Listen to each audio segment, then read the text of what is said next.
किसान वाणी कार्यक्रम के प्रायोजक हैं कृषि एवं किसान कल्याण मंत्रालय, भारत सरकार। हर जोखिम से निकल कर फसल आए, सुरक्षित हो जाए। फसल बीमा से हर किसान अब आत्मनिर्भर हो जाए। संकट के समय प्रधानमंत्री फसल बीमा योजना किसानों के लिए वरदान है।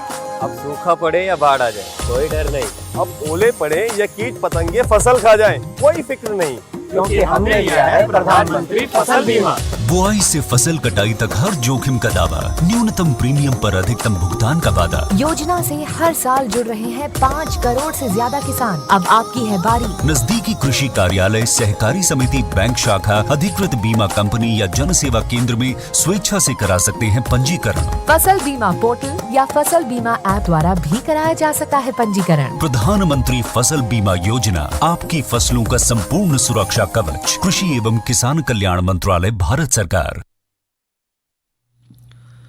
वीरेंद्र भाई राम राम। विनोद भाई आपने भी और किसान वाणी कार्यक्रम सुन वाले सारे बहन भाइयों ने हमारी राम राम। विनोद भाई जी वीरेंद्र भाई, आप तो आज जो है थोड़ा पशुओं की बात कर रहे थे और थोड़ा सा इशारा यो भी कर रहे थे भाई आज तो धूप निकली है तो पशुओं ने भी थोड़ी राहत सी मिली होगी ठंड से। हाँ बिल्कुल वीरेंद्र भाई, क्योंकि आज बस जाना हुआ था मेरा कल एक गांव की तरफ, उमरी की तरफ। तो वहाँ पे मैंने किसान भाई से एक बात की, प्रगतिशील किसान भाई से, कि भाई इस मौसम में जो है वो किस तरह अपने पशुओं की देखभाल कर रहे हैं, किस तरह उनका ध्यान रख रहे हैं। तो क्यों ना वो बातचीत भाई तभी सुना। जरूर, क्यों नहीं।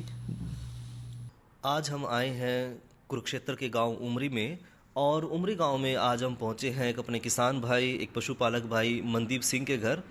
और जानते हैं कि मनदीप सिंह जो है इस सर्दी के मौसम में, जबकि सूरज कई दिनों से दिखाई नहीं दे रहा है, तो किस तरह से अपने पशुओं की देखभाल कर रहे हैं, किस तरह उनको सर्दी से बचा रहे हैं।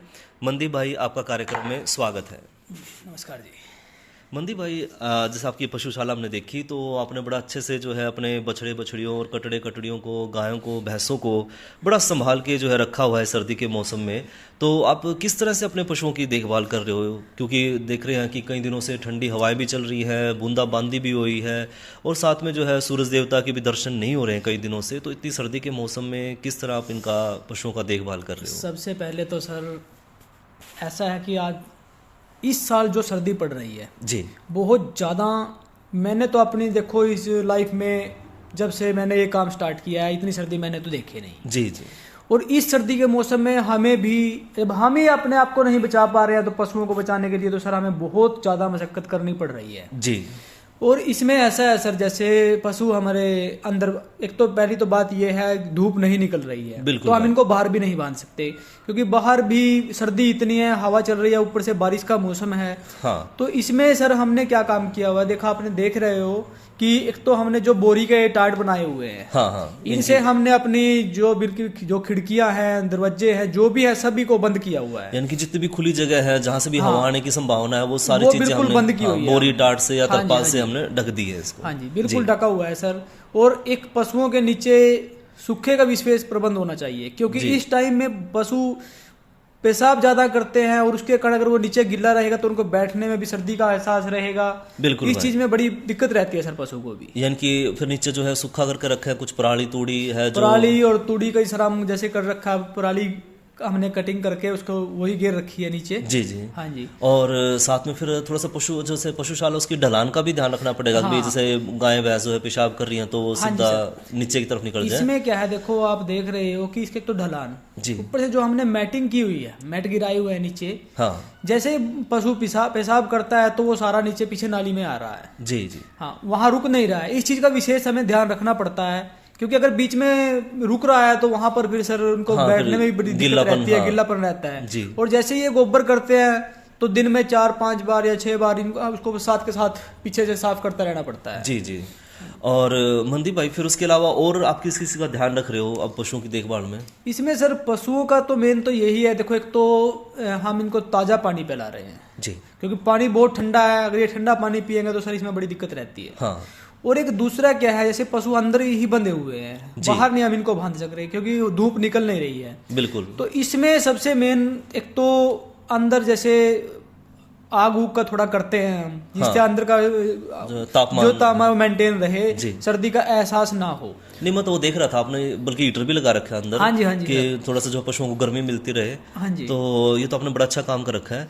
और इसके साथ साथ जो है पशुओं के जो खान पान है उस पर आप क्या ध्यान दे रहे हो इस समय पे? खान पान में सर ऐसा है कि जैसे आज का टाइम में बरसीम चल रही है जी, और अगर हम पशुओं को बरसीम ही खिलाते, हरा चारा ही खिलाते रहेंगे तो इसमें हमें ये प्रॉब्लम रहती है कि जैसे हरे चारे में एक तो अफारे की प्रॉब्लम बहुत ज़्यादा रहती है इस टाइम में। जी। क्योंकि इसलिए हमें उनको एक जो हरा चारा ज़्यादा खिलाएंगे तो अफारा रहेगा।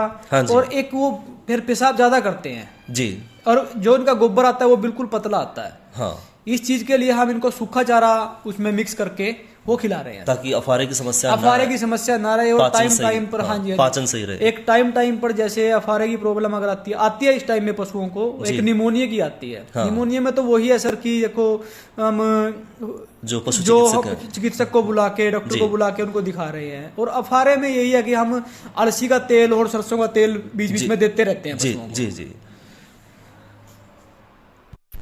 मनदीप भाई, इसके अलावा जो आप आहार की जो व्यवस्था कर रहे हो वो क्या दे रहे हो आहार में इनको? आहार में सर जैसा है, जैसे जो दूध देने वाले पशु हैं जी, इनको हम हरे चारा और उसके साथ साथ मिनरल मिक्सचर। हाँ। और जैसे जिसमें हमें पशु को पूरा भरपूर खनिज लवण वगैरह ये मिल सके। जी। क्योंकि उससे सर्दी का मौसम एक ऐसा मौसम है, इसमें बरसात का मौसम भी है, इसमें पशुओं के दूध पर बहुत असर पड़ता है। बिल्कुल सही कह रहे हो। क्योंकि सर वही है, दूध के लिए तो हम इतना कर रहे हैं, ये हाँ। जो हमने इतने पशु बांधे हैं, पाले हैं, तो उसमें यही है कि अगर दूध पे सबसे ज्यादा असर पड़ता है इसका, और उसके लिए हमें ये चीज इनको देनी पड़ती है। मिनरल मिक्सचर देते हैं, जैसे अब तो मार्केट में काफी तरह की फीड आ रही है। जी, वो भी दे रहे हैं। नमक दे रहे हैं, नमक सिंधा नमक का बहुत इस्तेमाल होता है सर इसमें। और एक इनको जैसे सर्दी का मौसम है जी, और इसके साथ साथ छोटे पशु ये बच्चे हैं जो बछड़े कटड़ियां जो हैं, इनको भी ढक के रखना पड़ता है सर टाइट बोरी से, क्योंकि गर्मी अभी सर्दी का जो मौसम है, इस मौसम में तो बड़ी हमें ये छोटे बच्चे हैं तो इनका ध्यान ज्यादा रखना है, ज्यादा रखना पड़ता है। मैं देख रहा था आपने बोरी भी लपेट रखी कहीं आगे छोटे छोटे बिल्कुल। तो जो बीमार पशु हैं सर, बीमार पशुओं को हम अलग रखते हैं। हाँ। ये हम देखो आप साइड में जो बना हुआ है, इसमें बीमार पशु को अलग रखते हैं, क्योंकि कुछ बीमारियां ऐसी होती हैं एक पशु से दूसरे पशु में चली जाती हैं। हाँ जी। और मैं तो बल्कि ये भी देख रहा था मनदीप भाई के, जब मैं गया उसमें आपके बाड़े में, तो आपने फिनाइल का भी पोचा लगा रखा था। फिनाइल ऐसा है सर विनोद जी की हम वीक में यानी हफ्ते में 1 से 2 बार हाँ। फिनाइल का पोचा तो लगवाते हैं, छिड़काव पूरा करवा देते हैं, क्योंकि इसमें ये जुएं जो ये चिचड़ी वगैरह होती है ना, हाँ। ये नहीं पनपती, फिर ये मक्खी मच्छर से भी निजात रहती है। बचाव रहता है पशुओं को। मनदीप भाई, आपने जो जानकारी दी उसका लिए आपका बहुत बहुत धन्यवाद भाई। ठीक है, नमस्कार जी। विनोद भाई जी, वीरेंद्र भाई, बहुत अच्छी बातचीत आपने सुनवाई मनदीप भाई से। गाँव उमरी के इन दिनों में पशुओं की सर्दियों के मौसम में किस तरह से देखभाल कर रहे हैं और अच्छे तरीके से कर रहे हैं। अच्छी बात उन्होंने यह भी बताई कि फिनाइल वगैरह का जो है नीचे पोचा वगैरह लगवा दें, जिससे कि जो चिचड़ी वगैरह मक्खी वगैरह या और कोई कीट पतंगे वगैरह जो है पशुओं को तंग ना करें। और साथ में वीरेंद्र भाई चर्चा भी कर लें और चर्चा करें दलहनी फसल मसर की देखभाल। बहुत अच्छी विषय लिया आपने कि दलहनी फसल मसर यानी मसरी की देखभाल पे, और अपनी बढ़वार की अवस्था में है, किसान भाइयों ने लगा रखी है। बिल्कुल भाई। और फसल चक्र के लिए भी अच्छी रहे विनोद भाई। हाँ। जो दलहनी फसल है, क्योंकि खेत की उर्वरक शक्ति को बढ़ाने में अपना योगदान दिया है। पर यूँ रहे जो कभी कभी जो इनकी तरफ थोड़ा सा न्यू कर ले किसान भाई, चले इसमें तो खाद की भी जरूरत नहीं, इसमें तो नड़ाई गुड़ाई की भी इतनी जरूरत नहीं, सिंचाई भी राम भरोसे से काम चल जाए। पर नहीं, ऐसी बात नहीं है। दलहनी फसलों की भी जो है हमने पूरी तरह से जो है देखभाल करनी पड़ेगी, क्योंकि जो हम इसका सही खरपतवार नियंत्रण ना करें या कोई बीमारी वगैरह या उसकी रोकथाम ना करें या फिर थोड़ा सा अलगर्जी कर जा, तो ये देखा गया है कि इसकी पैदावार में भी दलहनी फसल चाहे कोई भी हो और मसर की भी पैदावार में 60 से 70% तक गिरावट आ जाए। तो ये सारा निर्भर करे है कि पैदावार में कमी क्यों हुई, कि हमने देखभाल थोड़ी कम करी होगी या खरपतवार नियंत्रण नहीं कराया, या फिर न्यू कह लें कि भाई समय पे जो सिंचाई की जरूरत थी हल्की फुल्की वो नहीं हुई या ज़्यादा पानी आ गया। बिल्कुल है जी, थोड़ी सी लापरवाही भी जो है पैदावार को कम कर सके। तो इसमें जो देखा जाए है सबसे ज़्यादा है कि खरपतवार नियंत्रण समय पे जरूर करें। और वीरेंद्र भाई, जो खरपतवार की आपने बात करी है, जिक्र करा है, तो मुख्य तौर पर जो इसमें खरपतवार देखा जाओ है पतली पत्ती वाली जो खरपतवार है, जिस तरह की एविना है या जो जंगली जई है या उसमें क्या गुल्ली डंडा है, इस तरह की जो खरपतवार है, मंडूसी है, हाँ, और उसमें जो है क्रिस्प नील है और लेथारियन, एक जंगली मटर कहते हैं जिसे, हाँ, जंगली मटर है, जंगली रिजका है, या फिर जो है विसिया सप्पी है, तो इस तरह चटरी मटरी के भी कहते हैं कई जगह। तो इस तरह की जो है कई सारे खरपतवार जो है अपने दलहनी फसलों में देखा जाए, और इसके साथ साथ कई बार मोथा भी देखा जाए, वो भी हो जाए जिसमें बढ़वार करने लग जाए। पर इन दिनों में थोड़ा सा कम रहे, पर कई बार मौसम अनुकूल हो जा तो वो भी अपनी बढ़वार शुरू करते हैं। तो इसमें विनोद भाई, जो आपने जिक्र कराया कि सारे खरपतवार मौसमी खरपतवार हैं, फसलों के साथ साथ अपनी बढ़वार करें, और जब वो बढ़वार करेंगे तो जाहिर है कि भी फसल की जो उर्वरक शक्ति है वो ले जाएंगे, बिल्कुल पैदावार में कमी आएगी। तो इनकी नियंत्रण बहुत ज़्यादा जरूरी है। और वीरेंद्र भाई, अगर नियंत्रण रोकथाम की बात करें तो जो जितने भी खरपतवार की प्रवृत्ति वाले जो हैं जीवन चक्र हैं, वो अलग अलग तरह के हैं, और ज़्यादा खरपतवार नियंत्रण के लिए जो है एक तो ज़्यादा तरीके इस्तेमाल जो है एक साथ करना चाहिए, ना कि अलग अलग जो समय पे जो है अलग अलग तरीके हम अपनावें। हाँ, जिस तरह लड़ाई गुड़ाई भी कर ली, या फिर जो न्यू आ जाए कई बार जो ये रसायन आ जाए हैं खरपतवार नाशी जिनका छिड़काव करते हैं उनका भी कर लो। कई बार आजकल ऐसी तकनीक आ रही है कि बुआरे के 2-4 दिन के अंदर छिड़काव कर दिया, वो भी रोकथाम करते हैं उसके बाद। पर वो तो समय पहले का था, अब तो ये है कि जो हम लड़ाई गुड़ाई उसमें ज़्यादातर कर सके हैं। तो और इसके अलावा जो है आते जो है निराई गुड़ाई, जो आप बात कर रहे हो, तो आते भी जो है निराई गुड़ाई करके जो है हम जो है फसल की जो है लेस का है बढ़िया डाल, और इसमें जो है खरपतवार में आते या जो है कोई आते वाले जो उपकरण जिस तरह खुरपी होगी, खुरपी है, कसोला है, बिल्कुल भाई, उससे खुदाई कर सके हैं, हाँ, उससे जो है निराई गुड़ाई करके जो है खरपतवार में नियंत्रण कर सके हम।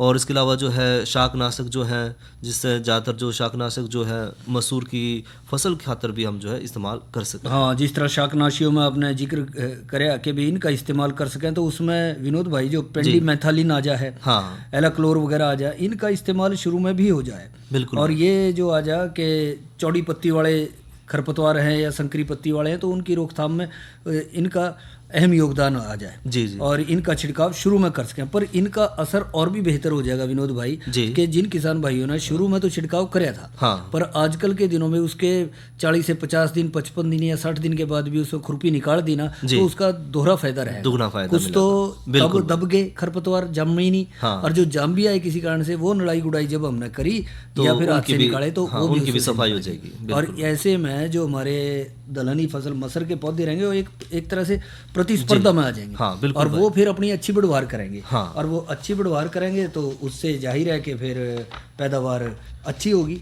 और इसी तरह से जो देखा जाए, जिस तरह अभी हमने जिक्र कराया था कि पेडीमेथालिन, हाँ, या फिर फ्लूक्लोरालिन, ये भी जो है पहले हो सके, या ट्राईफ्लोरालिन, ये सारे जो है मिट्टी में मिलाए जा सके, शुरू में कर सके। पर इनके जैसा हम बात कर रहे हैं, इस्तेमाल करने के बावजूद भी जो है इनके कई बार बीज ऊपर नीचे दबे रह जाए, हाँ, मिट्टी में रह जाए खरपतवारों के, और इनका असर उन पर कम हो जाए, हाँ, तो वो बढ़वार करेंगे, जामिया आएंगे, बिल्कुल भाई। और उनकी लड़ाई गुड़ाई बहुत ज़्यादा जरूरी है, चाहे वो चौड़ी पत्ती वाले घास है, चाहे संकरी पत्ती वाले हैं या मोथा वगैरह है, इनका नियंत्रण उस दौरान कराया जा सके। और वीरेंद्र भाई, जो है खरपतवार नियंत्रण का जब हम जिक्र कर रहे हैं, तो जो शाकनाशक हैं उनकी जो दूसरी नियंत्रण की जो विधि है, उनका उपयोग करके भी जो हम खरपतवार ने नियंत्रित कर सके हैं। जिस तरह आपने जिक्र कराया कि पेंडीमेथिलिन है, उसकी जो कम मात्रा है लगभग 0.75 यानी कि लगभग 0.25 किलोग्राम पर हेक्टेयर के हिसाब से जो है, उसके साथ साथ जो है 45 दिन के बाद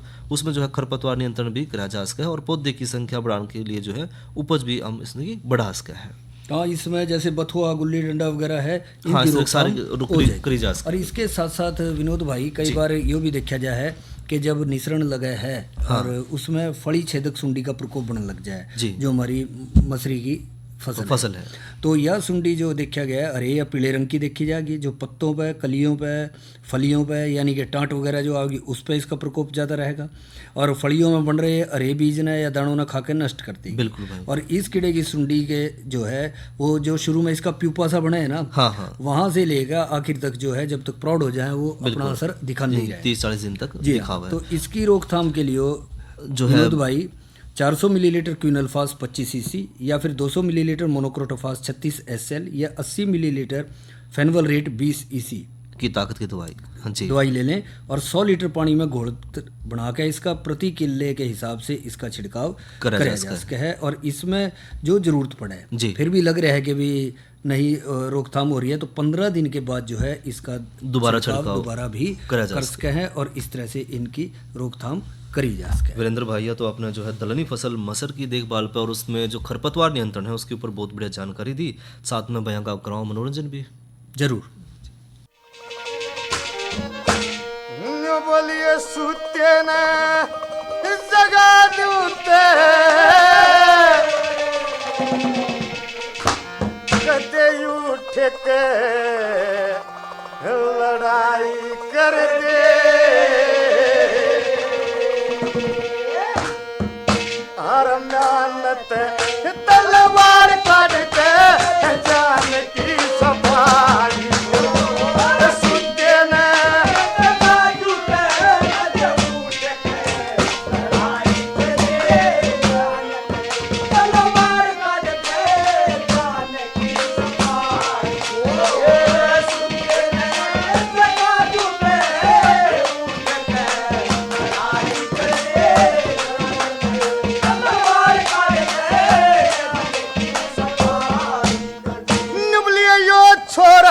छल छबिला इसका मेरे तजबर वसीला, इसका मेरे तजबर वसीला, और चाचा ताऊ कटम कबीला,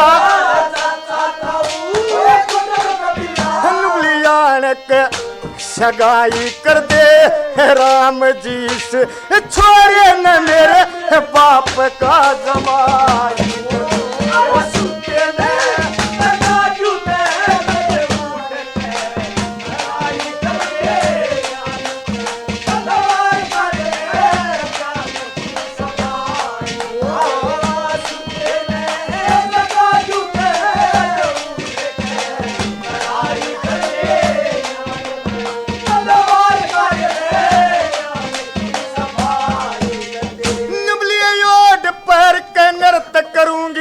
मन की मैं सोची शरत करूंगी, मन की मैं सोची शरत करूंगी, और पूर्णवासी का व्रत करूंगी, पूर्णवासी का व्रत करूंगी, इस छैल की लगाई कर दे राम जी, बता इस छोरे का कौन सा शख्स बुराई।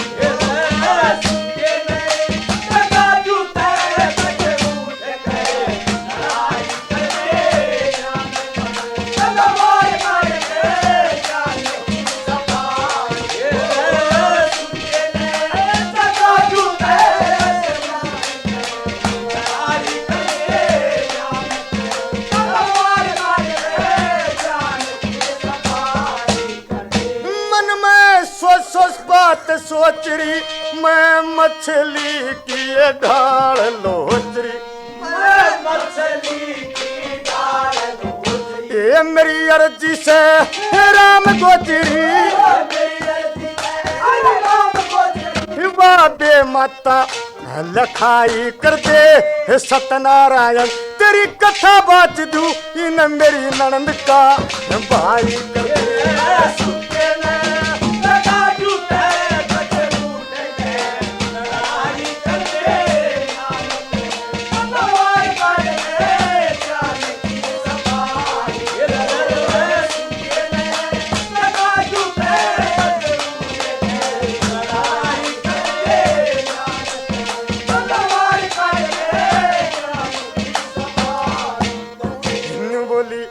बजा कर लक्ष्मी चंद के नाम ने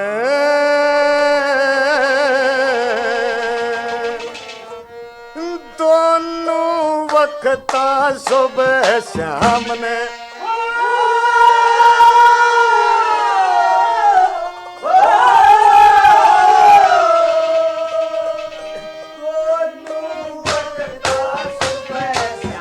और मेरी जाने में मेरे काम ने बात तय देवी माई कर दे न मांगे राम पान चियाड़ा मरती की दवाई कर दे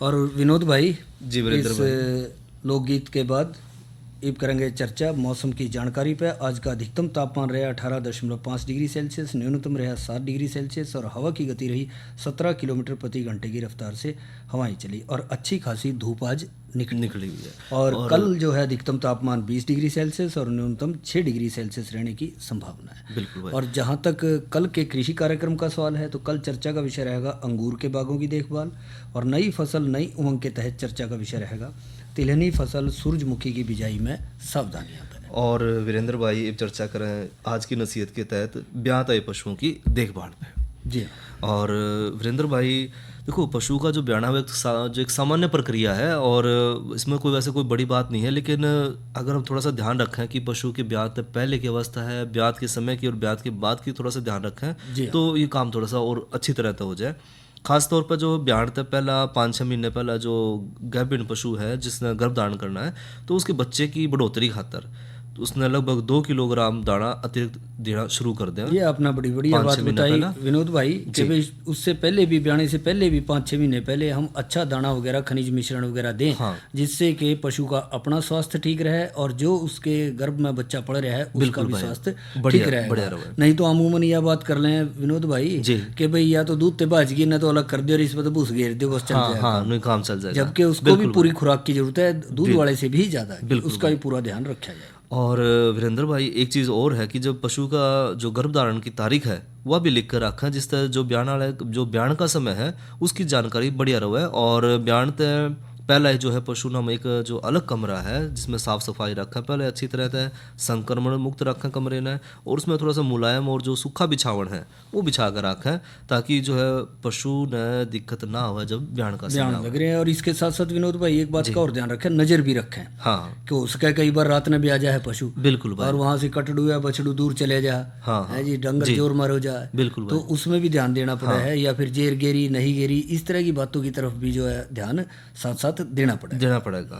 और वीरेंद्र भाई साथ में जो है हर रोज जो है खनिज मिश्रण जो है आहार के रूप में ज़्यादा देवें और साथ में कैल्शियम की जो जरूर पशु ने जरूर देवें। और साथ में 1-2 हफ्ते के बाद जो है विटामिन डी का भी जो है उसका ध्यान रखें कि विटामिन डी भी पशु में पर्याप्त मात्रा में रहे। और ब्याण के लगभग 40 दिन पहला जो है दूध जो है डांगर का वो दोना बंद करता है या फिर जो है पशु ब्याण के समय पे जो है आगे बढ़ जाए तो फिर पशु जो है देखा जाओ कमज़ोर हो जाए और जिस तरह अलग ब्यात के जो है उसमें जो उसका उत्पादन है अगले ब्यात में उत्पादन घट जाएगा। जाहिर है जब उसने समय तो कुछ मिला नहीं। बिल्कुल भाई। नहीं तो उसने अपने आप को बनाए रखने के लिए शारीरिक संरचना को और बच्चे के विकास के लिए और जो उसके न अपने शरीर में दूध उत्पादन करना है अपने बछड़े के लिए हो या यूँ कह लो कि है तो वो बछड़े के लिए हो पर हम भी जो है उसमें अपना हिस्सा पाले हैं कि बिना रख रहे हैं हमने चाहिए तो उसके लिए भी उसको समय तो देना पड़ेगा। तो वो समय जो है सही कम से कम 40 दिन पहले तो जरूर जो है दूध निकालना बंद करते हैं उसका। और वीरेंद्र भाई साथ में जो पशुपालक भाई है वो ब्याण के दौरान जो है ज़्यादातर जो है समय 2 से 3 घंटे का जो है ब्याण का समय है डांगर का, लेकिन पहली बार ब्याह जब डांगर तो 4 से 5 घंटे जो है या उससे ज़्यादा समय भी वो ले है कई बार। और एक सुरक्षित दूरी बनाकर जो भाई हो पशु का निरीक्षण जरूर करते रहें और भोरण के बाहर आने के निकलने की जो अवस्था है तो उसमें जो है निरीक्षण कर लें। पहला है कि जो है पानी की जो थैली है वह बाहर आई कि ना आई है और उसके जो फटने पर बच्चे के दोनों पैर के जो खुर है और मुंह है वो पहले निकला हुआ दिखाई दे हुआ है, यानी कि जो है सर वाली साइड से जो है पहला बार निकला है उसमें आ जाए तो उसका ध्यान रखें।